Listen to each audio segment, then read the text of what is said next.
everybody, I'm Mike Super from America's Got Talent, and you are watching Jiggy Jag TV. Okay, Mike Super, we're here at the fantastic McPherson Opera House. How are you this evening? I'm doing great. Are you kidding me? The crowd was electric. This place is beautiful. John has spoiled us. It's fantastic. Fantastic. Now, you started, this is the strangest thing. You got infatuated by magic at a Disney visit, and now you work for Disney. Or you've done some cruise line things. Yes, yeah, Disney, it kind of came full circle, so it was great. I got my start on Main Street in Walt Disney World and watched an old guy doing magic tricks, and then full circle, 20 years later, I'm doing magic for Disney, which is amazing. So it's a dream come true. Now, tell me about this NBC show that you won this time. The first one was phenomenal, the first show I was on. It was basically American Idol for magicians. And as you can hear, my psychic power creates almost a reverberating sound, which I apologize for. It was called Phenomenon. It was NBC searched the globe for what they felt to be the 10 best mystifiers, and I somehow tricked them into believing I was one of them. They put us on the show, and you had to perform for celebrities like Kim Kardashian and fool them. Who was Which with her is right, very easy. I would go, oh my goodness, I would go, Kim, I didn't even start yet. But she's a sweetheart. And then Chris Angel would judge you, and it was like American Idol for magicians, and I was the first to win, which makes me the Kelly Clarkson of magic. So I won $250,000 and a TV show thing, and the writer's strike happened right after, so it kind of killed the TV show thing, the story of my life. So I just did AGT, I did America's Got Talent, and we went to the top 12. It was fun. It was great. Now, there's another magician competition show out there. Have you seen this? Oh, Wizard Wars. Yeah. Where they, it's almost like Iron Chef, where they're taking pieces. I think it's great. It's a great show. Yeah. That's cool. Now, you've done 3 TV specials in France. I have. I'm huge in France. It goes Jerry Lewis and then me. It was great. The host, and it's really strange because he was like the Ryan Seacrest of France, but you have no idea that he is. And I think it went live to like 20 million people, because over there's like, it was 3 main networks like here, but that's all people watch there. And I did the show and I thought it was great, and then I left, and then I went to Disney World the next day with my sister thinking I would be able to do that, and we were bombarded with like people taking, I didn't realize how many people watched it, so it was great. I felt like a celebrity for a minute over there. It was fantastic. That's cool. Now how did you end up on the Ellen gimmick? You ended up doing the song. Ellen's team contacted my team because Ellen was having her first ever Magic Week, and they wanted to make her appear. They wanted to see if I could make her appear. So I said, of course, and jumped at the chance. And I got to dance with Ellen backstage. It was fun as the audience was kind of being loaded, and then we made her appear, and she loved it. And it was rough because Ellen has a bad back. So we had to do very specific things to, so she could physically do it, and she was the beautifulest assistant ever. Now, did you have to let her in on? A little bit, yes.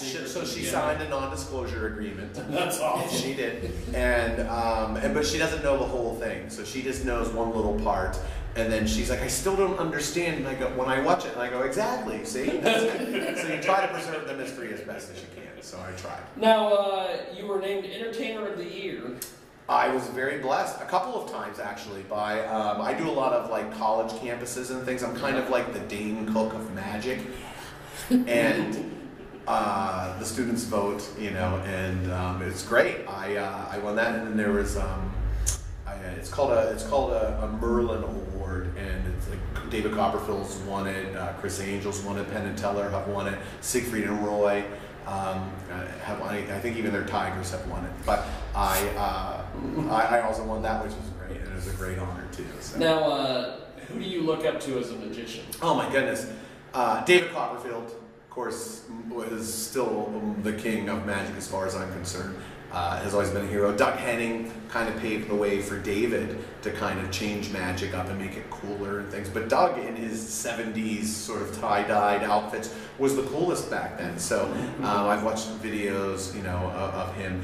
And there's some other magicians out there that nobody would know who they are, but they're I think they're brilliant. So it's just sort of, you collaborate, just like, different musicians love other musicians, and you just have different styles and things like that. And magic's kind of the same way. So, but those are my main ones. Now, as far as magicians, and you've been around all sorts of different people, sure. Do you consider David Blaine a magician?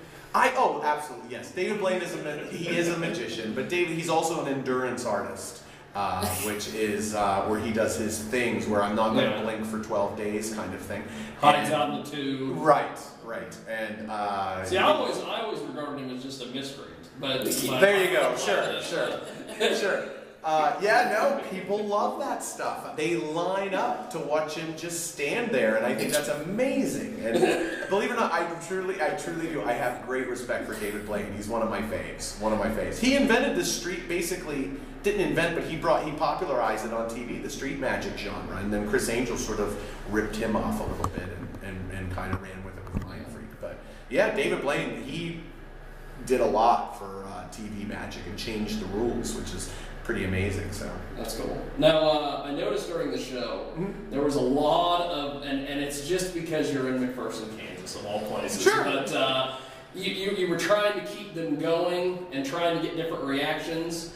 Oh yeah, Have you ever had to really go and just try to keep that going? Have you ever had to have a bad crowd that you haven't? Yeah, no, I have never had a bad crowd, but every crowd is like an animal, and you never know what mood that animal is going to be in that night, and so many things come into play. For instance, here there's like 3 balconies, so I was getting tweets backstage. People were mad about being in the balcony. Yes. One of those came from me about the fact that people were sitting next to me complaining about the seats. Yeah, so just enjoy the show and shut up. Yeah, I know. I don't know what you want me to do. I can't let it. I didn't build the theater.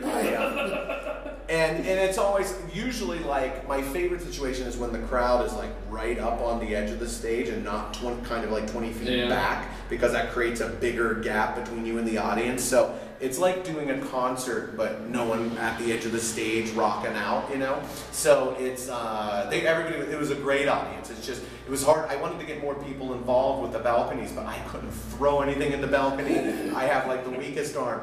I did my best. I was trying to somehow make them feel more involved, but they were a great audience, and it was a lot of fun. So. Now, you won, and I don't understand this award, but you won the Best Novelty Entertainer of the Year. Yeah, I heard John say that. What they do is best novelty. It's nothing bad. It sounds like an adult award or something. Best Novelty Magician. The Novelty Entertainer of the Year is a category they created for to separate people out from like singers and comedians. Novelty would be like hypnotists, magicians, jugglers, unicycle artists, that kind of thing. So it's just another category in a different magazine kind of thing, featuring the novelty acts kind of thing. So yeah. Now with the show, you did all sorts of different things. You had. I tried. Comedy, you did. No, we tried. Yeah. All over the place. How do you put the show together? Is there a specific? Well, I do 2 different shows. Like this one was my small. Like normally we'll play like 1,500 or 2,000 seat theaters, and we obviously do a bigger show where we make a car up here that the audience decides in real time to make the model, what type it doesn't even have to be a car. One time we got a Magic Kingdom Disney teacup that we had to make appear. So they can pick any vehicle they want. We make an audience member levitate. We make an audience member disappear in the bigger show.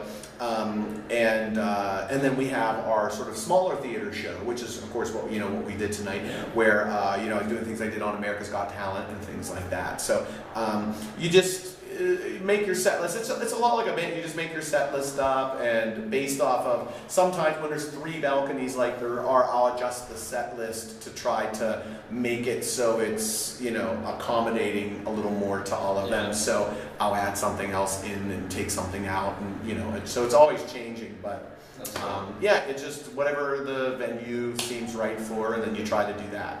Now the cell phone footage with this. Yeah, that's all real. Google cell phone time travel. That is something that I think is fantastic. No, thank you, man. Thank you very, very much. It's yeah.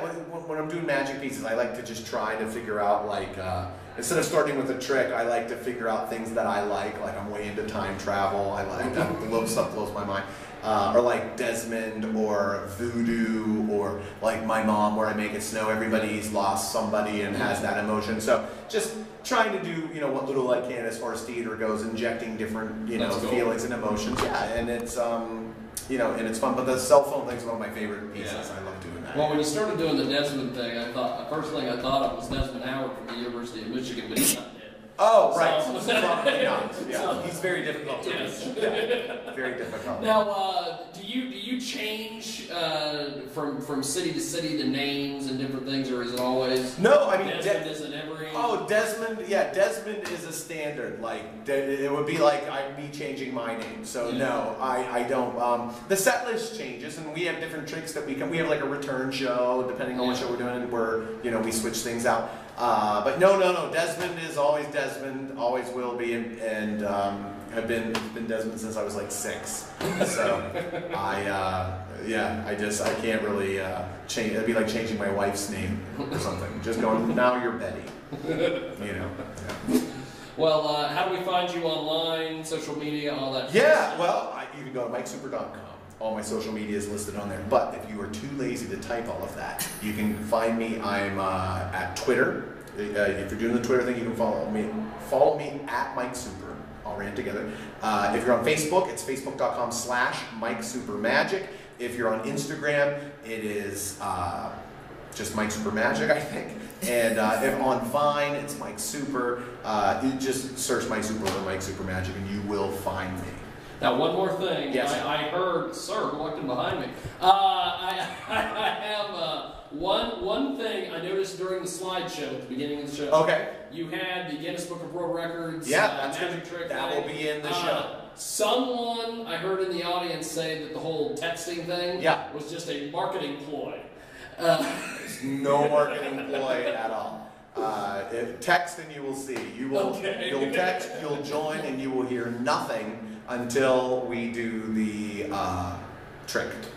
That's cool. And then you'll never hear anything ever again. So yeah, I don't know. Maybe I'm just a bad marketer. It is not to sell you anything. It is not to blow up your cell phone. You'll never, if you text it, you're safe. We're just doing it. They're just creating a database. The best way to get anybody now is on their cell phone. So like an email list, and you can do it almost in real time. So we have 24. When we do the trick, we'll have 20. Guinness tells us we'll have 24 hours to get as many people involved as we can, which is why we're building up the cell phone text thing, and it's free. You'll get a text. You don't even have to be watching the show for it to happen. You'll just get a text. And you'll be able to do, I think it's 4 texts, and you'll be able to do the trick. It will amaze you, and you'll be part of the world record. So that's awesome. Yeah. Well, thank you, sir. Thank you guys. You're so nice, guys. Thank you.